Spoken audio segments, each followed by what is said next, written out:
Hello, I'm Bob the Booker and welcome to my channel. And today I just wanted to do a very quick video just to kind of go over a book prize that I've been following for a few years and that I'm very excited about. And they've just released their 2 long lists for this year.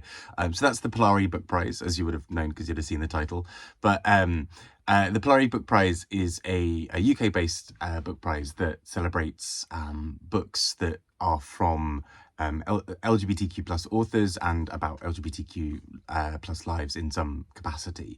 And it's quite an interesting prize for several reasons, partly because there isn't really another prize like it, at least in the UK. I think we've got the Lambda book prize in the US. But the thing that's also quite fun about it and that I found quite interesting in previous years has been that there isn't really there's not a non-fiction category and a poetry category and a fiction category or whatever. And so you often get this really interesting mishmash where a long list will contain a memoir and an essay collection and a couple of fiction books and some poetry and various other things. And so I find that really interesting because it's quite fun having those things side by side with each other. And so even more so to actually kind of see these long lists, both of which I think are fab. I went to the ceremony for the kind of announcement of it, which was also quite fun just to see some performances and some readings from some other people. But what is really quite cool as well is just sort of having these books sort of be announced and be like, oh, I think I've read a good number of these. So roughly speaking, I think I've read about half or maybe just under half of these long lists, which is great. And of the half that I've read, a lot of them have been books that I've adored in many, many ways. So it's really exciting to see that. And let's do a very, very quick run through of those long lists. I'll put them, I will be reading out bits around them, but they'll all be below as well, so it's easier to check. So this is not going to be the only time you'll see them. I'll link to them below. But yeah, let's get looking at them. First up, we have the first book prize. So this is the book prize for debut authors, in whichever form they write. And this has been really, really exciting to see because a couple of books that I've rambled about a lot on here before have made it. So a big example of that being The New Life by Tom Crewe, which I realise I banged on about a lot this year. I love it. I think it's an incredibly beautiful book. I think it's very powerful.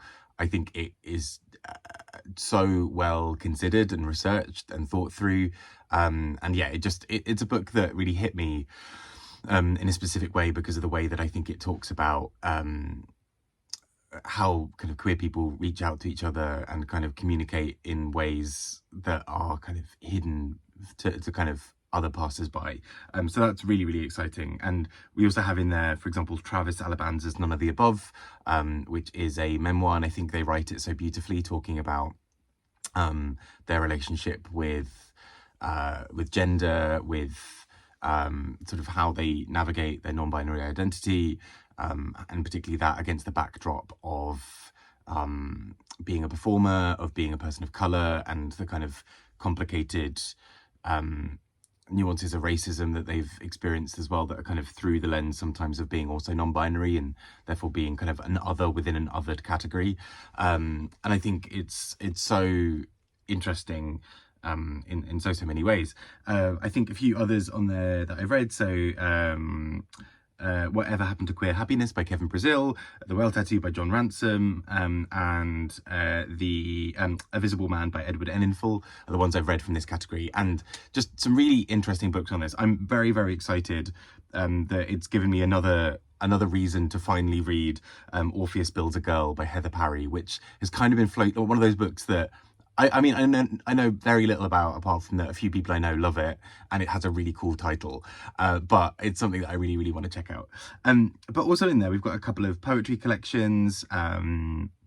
We've got some fiction, some other non-fiction parts. I'm just really excited for this list. And I think, obviously, debut authors typically, just often need that extra little push of sort of publicity, and it's really nice to see so many LGBTQ plus authors being on this list. And I think Paul Burston, the sort of the organizer of the award, and kind of created it and created the Polari Literary Salon as well, was speaking at the event and said that sort of in when it first started, there weren't a great number of submissions, or there were a good number, but not enough to really, you kind of want a few more just to really be able to get into the weeds of who you're going to select for your long list.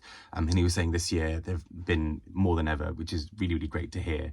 And I think it also marks something quite positive in the publishing industry about kind of how voices that typically weren't being published for a while are really being up there, and particularly seeing in this list so many LGBTQ plus people of colour as well, really having their voices heard.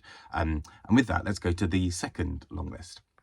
So this is the long list where I've read a little bit more, and actually finally, so people who've maybe been watching me for a little while know that this is the long list that I always really struggle to name, because this is just called the Polari Book Prize, and every time I try to describe it by being books where they're not by a debut author, by a more established author, I always trip over myself trying to work out how to say it. And then Paul Burson at the event yesterday was like, the prize for non-debuts, and I'm like, how did I miss that? Like right there, non-debut. So debut, non-debut, there we go.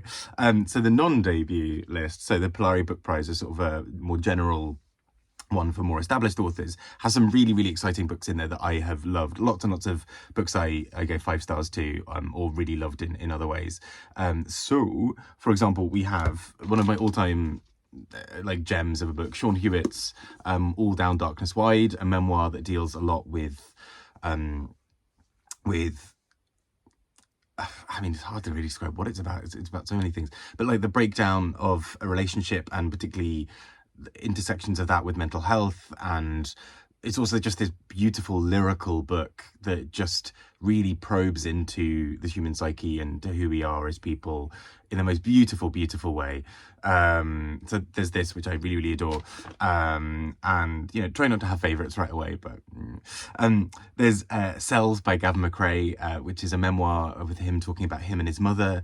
Really stunning book, a brutal book in many ways, but deals with a lot of really gorgeous, it deals with a lot of things in a really gorgeous way. And I think, for example, Young Mungo by Douglas Stewart, always a good favourite. Julia Armfield's Our Wives Under the Sea, wonderful book. So, I mean, already that's 4 5-star books in here. We've also got a few books I really enjoyed as well. So Mother's Boy by Patrick Gale, Jack Harlett's Fire Island, which is sort of a non-fiction book talking about sort of queer subcultures, particularly on Fire Island. And then we've got Here Again Now, which I just thought was a really beautiful book in many, many ways. And all of those are just the ones that I have read, and there are a lot of other ones on there. So Other People Manage by Ilan Hawley, which is a book that I know Sean the Book Maniacs really adored. A Working Class Family Ages Badly by Juno Roche, apart from being an incredible title, is a book that I've been really wanting to read for a while. I heard an interview with her and she sounds fascinating. And just so many other books that I'm not even really familiar with. So yeah, very, very excited to get stuck in with this. Of course, we're about to hit booker season, so this might get very much sprinkled across the year. But basically, in previous years, I've read just the shortlists and maybe a couple from the long list. I think this year, why not be overambitious? Given that I've already read about half of each long list, I'm kind of inclined to just sort of read the rest of the long lists. I think that'd be quite fun. He says this now, before the Booker comes, before the Wainwright Prize comes. Well, it's already landed, and for lots of other things. So I might be a bit busy reading wise, but tell me something new.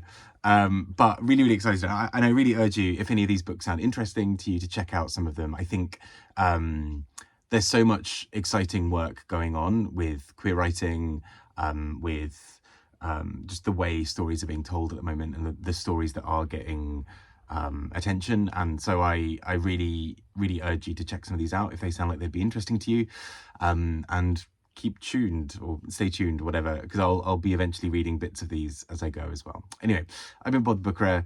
Take care and speak to you all soon. Bye bye.